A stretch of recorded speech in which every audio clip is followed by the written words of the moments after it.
In this presentation, I will teach you about the myth of Perseus slaying Medusa. There once was a woman named Dana.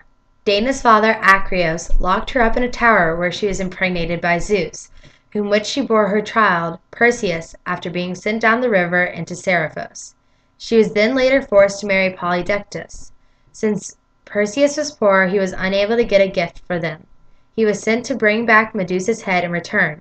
Medusa was originally thought to be a beautiful maiden and was then turned into a monster for punishment from Athena for sleeping with Poseidon. Perseus received help from Hermes and Athena in receiving the gifts of winged sandals, a sword, an invisible helmet, and a reflective shield.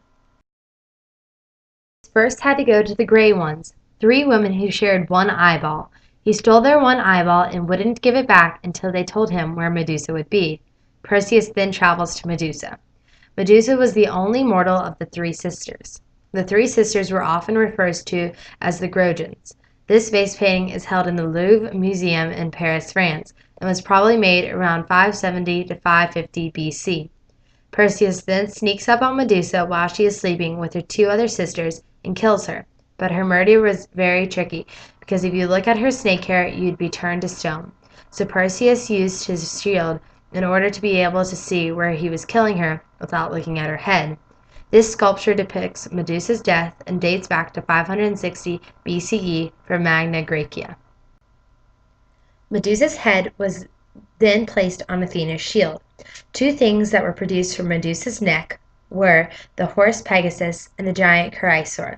This image is found in a tomb interior in Kizabel, Turkey, and dates back to 525 BC. Perseus then put Medusa's head in his satchel, which is called a kibisis. When Perseus left Medusa's body, the 2 sisters awoke and chased after him. The first vase is found in the Louvre Museum and dates back to 600 to 590 BC. The second vase is made of ceramics, which is dated back to 6th century BCE. It can also be found in the Louvre Museum. On Perseus' way home from slaying Medusa, he finds Princess Andromeda chained to a rock, which a sea monster would then eat her. Perseus slays the sea monster and takes Princess Andromeda back as his wife. Once Perseus is home, he shows Polydectes the severed head of Medusa, which turns him to stone. Perseus then returns to his grandfather, Acreos. Perseus overthrows Acreos and gets his grandfather's throne.